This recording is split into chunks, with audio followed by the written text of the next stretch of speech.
Welcome to the Del Walmsley Radio Show. And now your host, multi-millionaire, national award-winning investor, CEO and founder of Lifestyles Unlimited, Del Walmsley. Welcome to the Del Walmsley Radio Show, where the hype ends and the help begins. I'm your host, Del Walmsley, and as always, we're working on your financial freedom. Today, my friends, I'm going to go into a story. I get asked this all the time. How did you get to where you're at? You know? And the story is just too long to tell in one radio show, to be honest with you.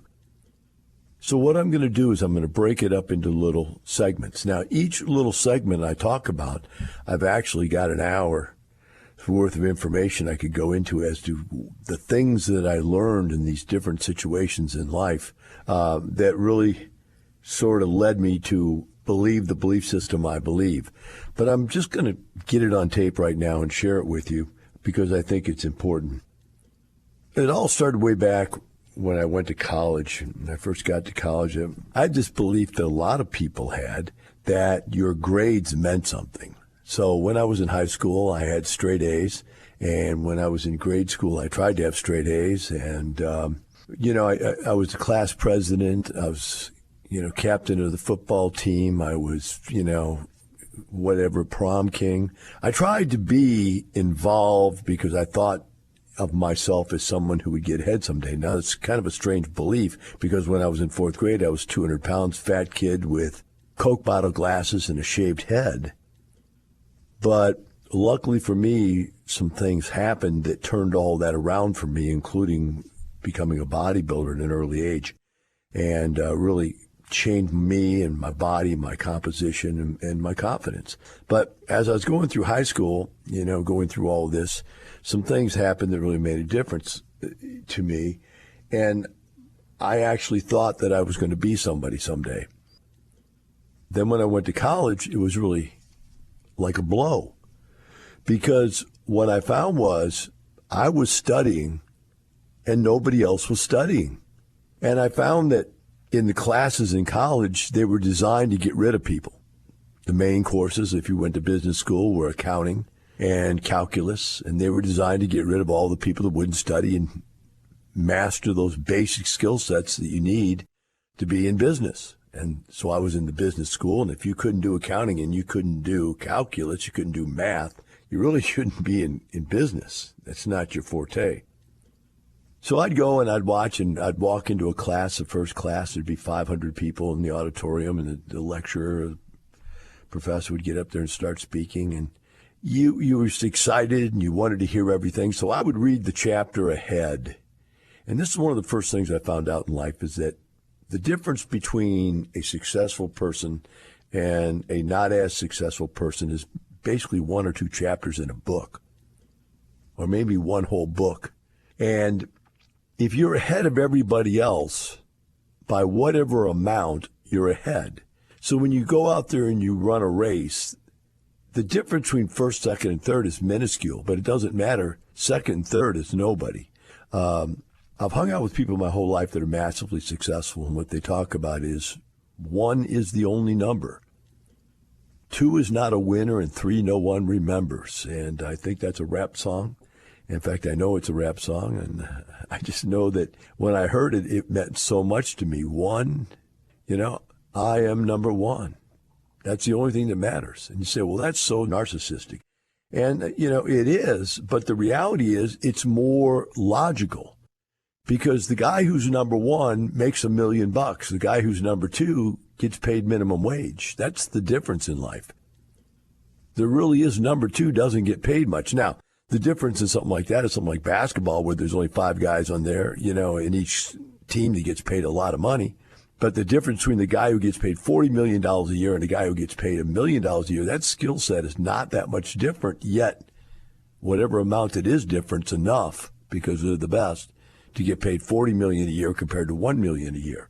And I know nobody's complained about $1 million a year, but that's only 5 guys on a team, and there's 50,000 guys a year that go out for basketball, I'm sure, around this country.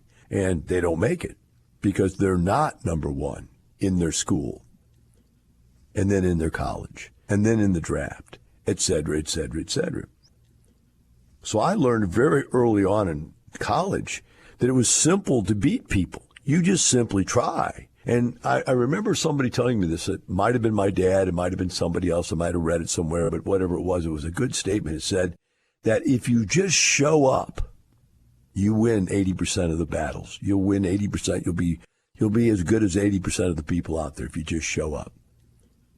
Then it said if you actually try to do something, try to be good at something, you'll be better than 90% of the people out there. Then it goes on and says, if you actually practice and perfect and hone your skill, you'll be better than 95% of the people out there. And I proved this to be true. In business, I proved it to be true in bodybuilding. I proved it to be true in powerlifting. Everything I did in life, I was better than 95% of the people, right? But that last 5% is talent. And that's something you're born with. Now, you can make a lot of money and have a lot of success in every aspect of your life if you're a 95%er. But that last 5% makes you famous. So how do you get the last 5%? By being aware of what's important. What is important is what you're good at. Now, maybe you don't like what you're good at, but you have to gravitate towards it if you want to be 100%. Or if you want to be number one, you've got to find that thing you have talent in.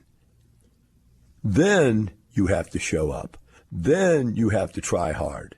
Then you have to practice to get to the 95 percentile. But if you get to the 95 percentile, then talent will take over and get you to the 100th percentile. So I figured out in college very quickly what it takes to win in society, and I saw that it was going to be very easy to win in life because so many people, such a large percentage of people, didn't do anything. That 80 percentile you can beat just by showing up to class every day. And sure enough, within weeks, within months, 50, 60, 70% of the class was gone. They had dropped out.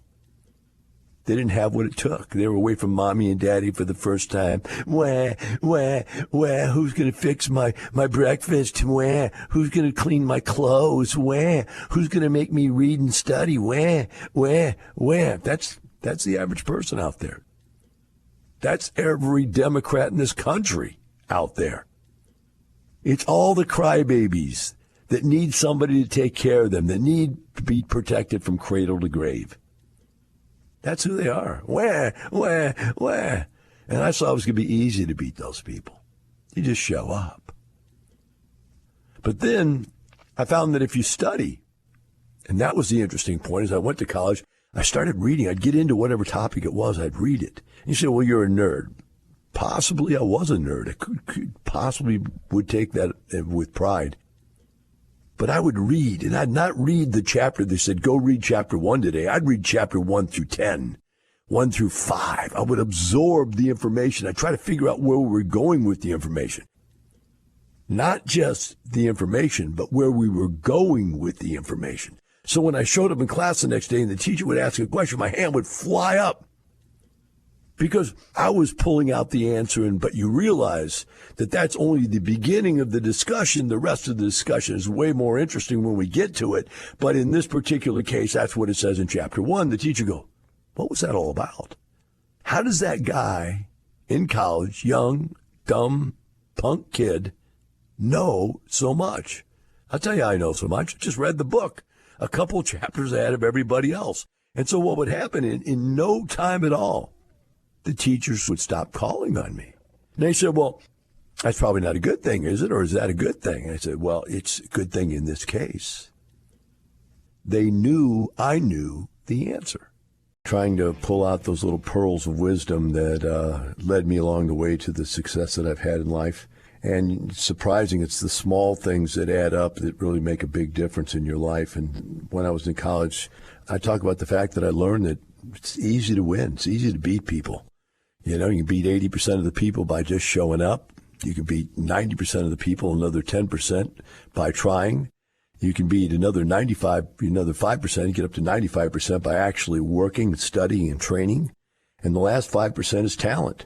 And the way you get the talent is by going into something you're talented at instead of trying to do something you're not talented at.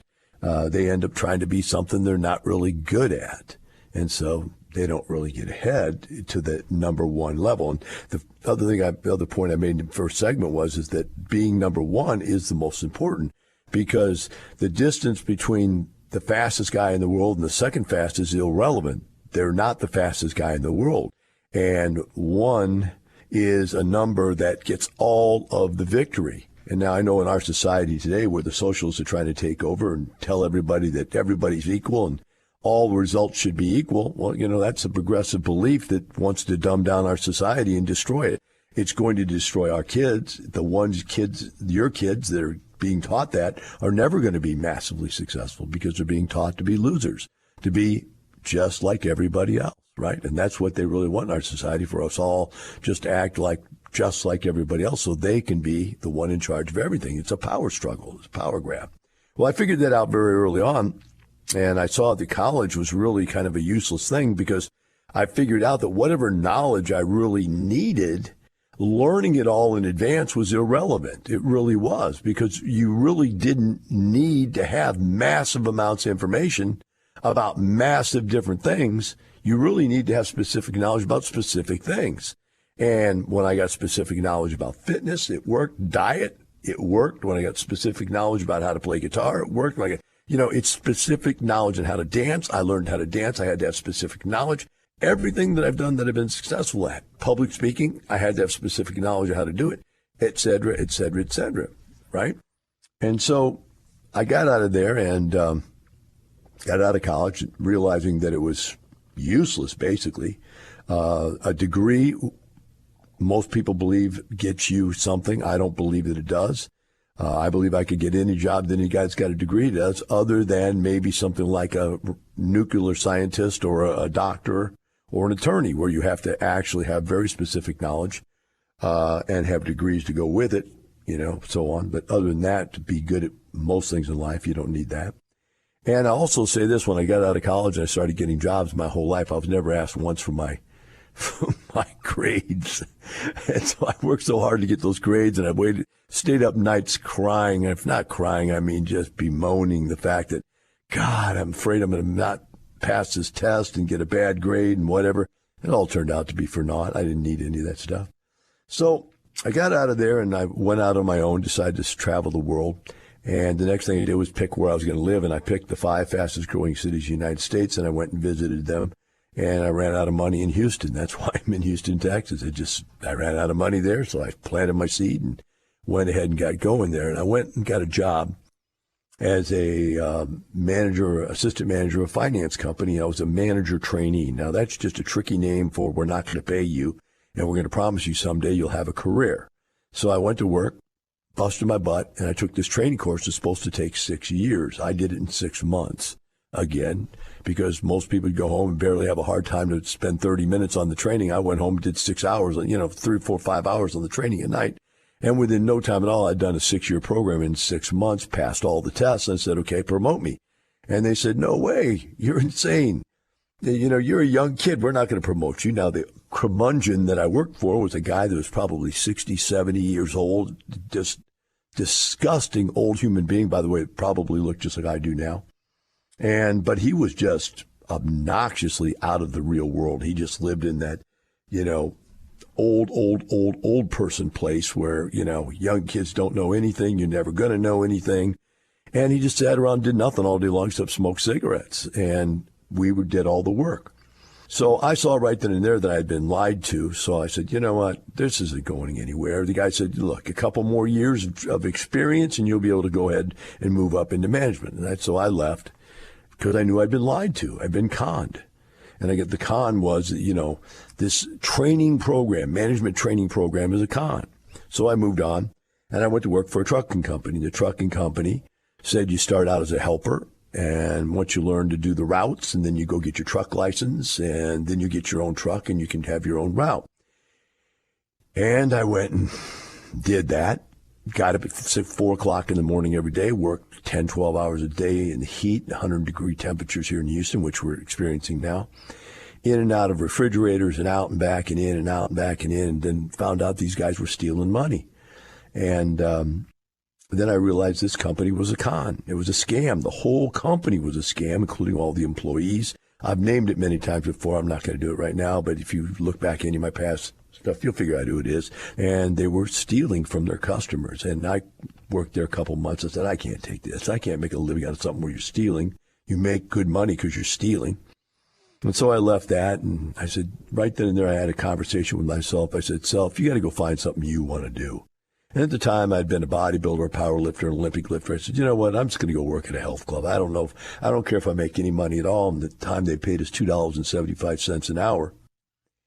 And we worked 12 hours a day, and there was no overtime back then. That's, for whatever legal reason, they got away with not paying overtime. So it was just like so much a day we got paid, whatever that was, $25 a day, $50 a day, whatever it was, I don't remember. $250 a week. I think they had us on salaries, what it was. Yeah, they put us on salaries. So it was like $250 a week, which was like $2.75 an hour. Back, you can't do that now, it's illegal, but back then, as long as you called it salary instead of called it hourly, you could get away with it. So I was working 60, 70 hours a week for $250 a week, but I was doing something I loved and something that I was good at.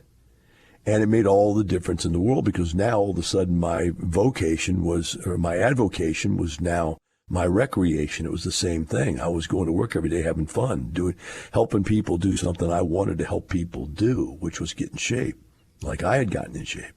And I was good at it. I knew a lot about it, so it was very easy to me. The other thing, I had been in sales from this manager training program. Basically, we were selling loans and collecting loans. So I'd been in a sales training course that was a 6-year training course I did in 6 months. So I was able to sell instantly. And because we did contracts all day long at the finance company, I had no problem signing contracts, putting contracts together and helping people sign up in these contracts. So it was a super close fit. It was like a glove and hand and glove fit.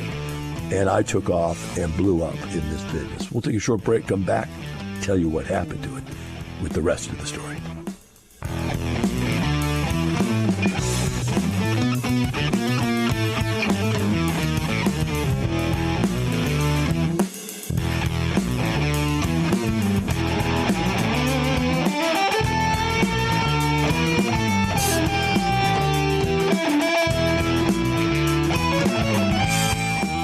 Teaching you with a roadmap to creating the lifestyle you really want. Keep listening. The Del Walmsley Radio Show returns in moments.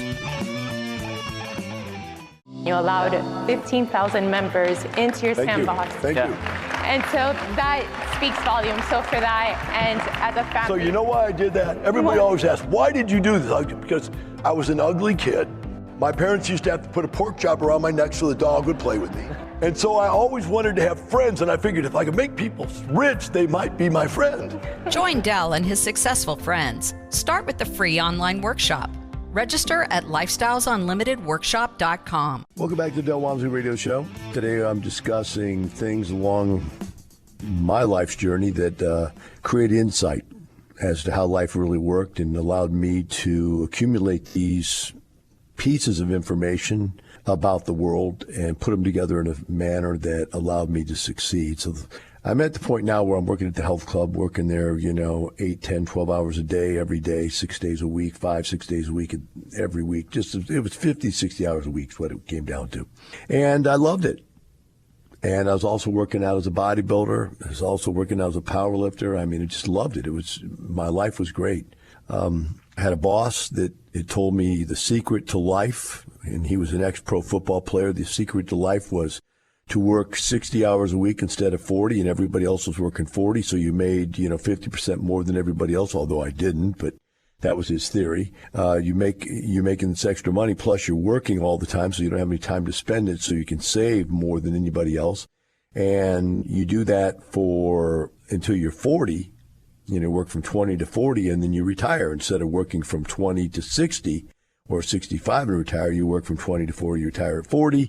You go to France, you get yourself a bicycle and a bunch of good-looking girlfriends, and you live the rest of your life out that way. Well, that was his dream. And so, I didn't know that I actually really wanted to go get a bicycle or not, or, whatever, go to France. But the bottom line was the theory, was, okay, we're working hard. This is a good way to rationalize it. We're getting ahead. We're not spending our money. We're saving a lot of money. And I was saving a lot of money. Because, again, you work 6 days a week. When you get off on Sunday, there's no time to spend money. I mean, you basically do laundry, prep your food for the week, and clean your house, and that's about it. Sleep. So it came to the point where I'd been doing this for a long time, and then the stock market came and crashed. It was Black Monday, which is October 20th, and it was my birthday.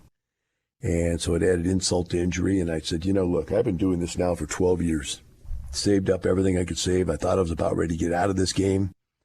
I'd worked hard for 12 years, and then it was all gone. In fact, it wasn't all gone, but a good portion of it. Just like right now, people that are in the stock market, the stock market has gone down 30% in the last quarter to 2 quarters. I don't know exactly how long it's been, but this year it's gone down at least 30% already. And people, that's their life savings. It's gone. And you wake up and go, what happened? I busted my butt my whole life to get here, and now the life savings is gone. Well, that hit me. And when that hit me, I realized for the first time, I said, you know what? I don't need to pay a financial planner to help me figure this out. I don't need to put my money in other people's companies for them to lose it. I don't need other people to lose my money. I'm either going to take my money and I'm going to spend it and enjoy the money, or I'm going to buy my own business and I'm not going to fail, because I'm not failing at the business I'm running for these people. I'm making these people rich. So I'm going to go start my own business. So I looked at every kind of business out there. I looked at Subway shops, franchises. I looked at multi-level marketing deals. I looked at everything. Finally settled on real estate. And real estate, the story obviously worked. And, long story short, I got rich as can be. Everybody said it was stupid. Everybody thought it was crazy. Everybody put me down. When I finally got that tired of all that, I said, I can't keep doing this for another 12 years. I'm going to quit. And so I quit. First of all, I went and somebody else hired me to go to work, and they said they'd only work me 40 hours a week running a health club. So I went there and I turned his health clubs around, and he fired me. And you say, why did he do that? Well, because to turn his health clubs around, I had to get rid of 5 female managers, which all 5 actually ended up being his girlfriend. He was sleeping with all of his girlfriends. And he was a religious freak up in Dallas, little power lifter. And he professed being a staunch Christian. Yet in Jacksonville, Florida, he had his little hotel condo with all these different managers, and the managers were stealing from them. They were doing whatever they wanted to do. So I got rid of them, putting decent employees, and boom, tripled the sales. And he said, well, you can't do that. You can't get rid of these people. These are longtime employees. I really like them. They got to stay, blah, blah, blah. I said, nah, I see what's going on here. I'm out of here. And I wasn't going to confront him about it. He had a wife and kids back in Dallas, and I didn't want to blow that all up. But, it was a lie. He was living a lie. It was a scam. So now I'm seeing that the finance company is a scam. I'm seeing the trucking company is a scam. The dairy company is a scam. And now I'm seeing this health club and his guy is a scam. I saw that our working 12 hours a day, 6 days a week without getting paid overtime was a scam.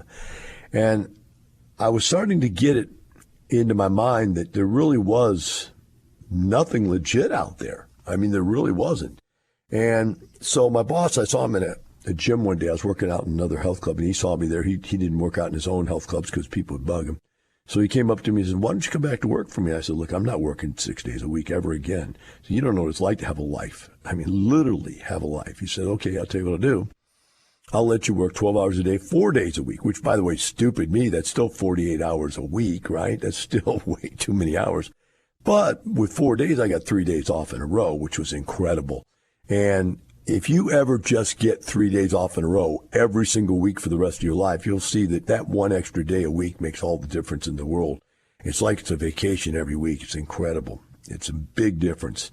And like even right now, I have my days that I'm willing to work, and I have only so many days I'm willing to work, and only so many hours I'm willing to work, and so forth. Even with all my different companies, I have a very strict rule, and I adhere to it very strongly about what I'm willing to invest as far as my time into my businesses. You can't buy it back. When God takes it away and you're gone, you're gone. So you better enjoy it while you have it. So I came back to work this 4 days a week, and when I found out, which was amazing, it's another thing I learned in life was that I could produce more in 4 days than I could in 6 because all the people working 6 were burnt out. And they didn't try very hard, and they didn't really care. And when I was only working 4, I knew I had to get my stuff done in 4 that most people were getting done in 6. Well, I found that not only could I get as much done in 4, I could get more done because I wasn't burnt out. I wasn't taking lunches and breakfasts and this and that. And, the whole deal is like, I went there and got stuff done. They went there and talked and hung out. They just had to spend the 12 hours there. They couldn't leave. And so they didn't really work. They couldn't focus. And I focused and got a lot done. So I realized then it's not how long you work, it's how effectively you work.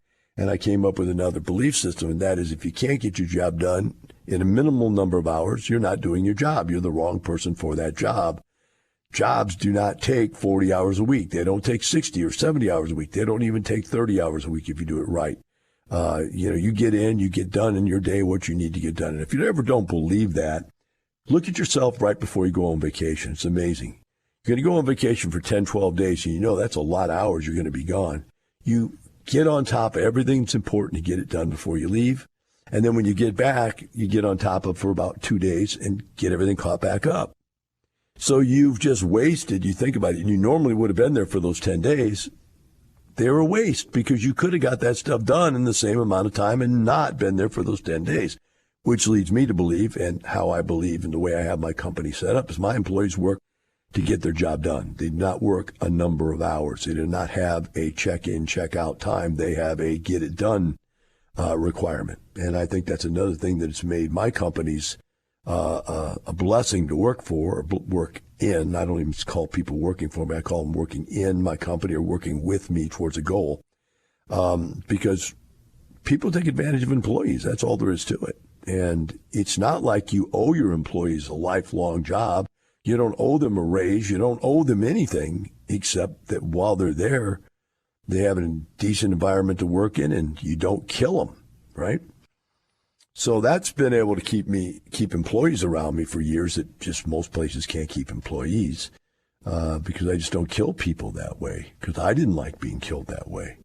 So eventually what happened is that I went out and started buying real estate and became very successful. And that's a whole nother story in and of itself. The lessons I've learned have taken me 30 years of doing seminars to get all that information out to you, what I've learned. It's out there. It's on videotapes. It's on YouTubes. It's in our training classes. It's out there.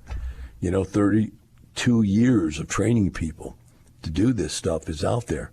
But I learned more about myself and kept learning more about myself as I went through these processes, one of which was before I started Lifestyles is a great story that I'll share with you. And I'll do that when we come back because it's a rather long story that shouldn't be interrupted right in the center of it. So we'll take and hold that one off. But up until this point, you understand, I've learned how to become successful. Today we're talking about the path that I took to get where I am today. And we left off with me talking about getting into real estate investing and becoming very successful.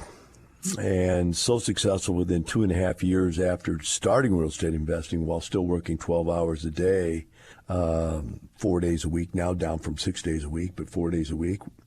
I was able to working in, by the way, that's 48 hours a week if you did the math. Working 48 hours a week, I was able to go out there and buy enough real estate to retire at 34 years of age. At that point, you have to think about this for a second. I'm 34 years old. All the people I know are still working 12 hours a day.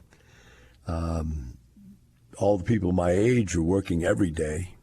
There's really nothing for me to do. I have all this time free, to do whatever I want to do. So I started going and studying. I started studying real estate, wanting to know, how do you get to the next level? How do you get to be really, really big time in it? How do you get wealthy and so forth? And I went to every kind of real estate guru seminar you could go to because I had some money, but I had used that money up pretty quickly buying the real estate that I purchased, or a good portion of it, and I didn't have a lot of money left, and I didn't want to go completely broke because I didn't have a job anymore, and I needed to support myself. and I was supporting myself off the income from real estate, but I needed to have a little rainy day money. So I started looking for other ideas and ways to do stuff. And I went to this one seminar, and the guy does this elaborate presentation about how the elephant and the mouse, the big guys in this world should help the little guys, and the little guys can help the big guys in return, and so on and so forth. And, you should have, the give back in our society, and all those little, cue cards that you would hear that would make you want to go and do this. And, he's telling people to seek out somebody that already knows how to do it so that you can get a mentor along the way, because they didn't have mentors. They came in, flew into town, gave us a little speech, sold you a set of books and tapes, and you were supposed to self-study those books and tapes. And what he's saying is, now, if you really want to make this thing work, go out and find yourself somebody who's actually doing this stuff and get them to kind of mentor you through the whole process. So when he got done, I walked up there to the guy and I said, look, I'm Del. I'm 34 years old. I'm retired. I'm exactly what you're telling these people to look for. Successful, and I have nothing to do because I'm retired. I'd be very happy and willing to help these guys, mentor them, if you'd like. And the guy goes, sir, we don't allow solicitation. And I said, solicitation? I said, didn't you just say they should be looking for somebody like me? He said, yes, sir, but you have to understand this is not a place where you can solicit for whatever it is that you're wanting to sell or whatever. I said, I'm not trying to sell anything. If they knew there actually was somebody like me that had retired, that would sell your program better, because then they could believe, if they actually see a real person who's done it, they could believe in it. Never since then I've had case studies. These guys had no case studies because they had no results. And he said, we don't need, you to help us sell our program, sir. Our program sells itself. And I said, yeah, but, they'd be a lot more willing to buy it if they saw there was somebody here actually willing to help them. He said, sir, this is the last time. If you don't leave, if you don't leave this time, I'm going to have to call somebody, security, come take you away. And I got mad. I said, you don't have to ask security to take me away. And you're a liar. You're a thief, a cheat, blah, blah, blah. And I went off on the guy, and I'm sure there's some expletives in there. And I said, but you don't have to have me thrown out. I'll leave, because there's no reason I'd want to associate with you guys in any way, shape, or form. The guy made one major mistake, though. And that was, he had on a lapel mic, so everything that I said and he said, everybody heard at the seminar. And so when I walked out of there, 200 people walked out of there with me, wanting to know, who are you? How did you retire in 2.5 years? Look at you, you're only 34 years old.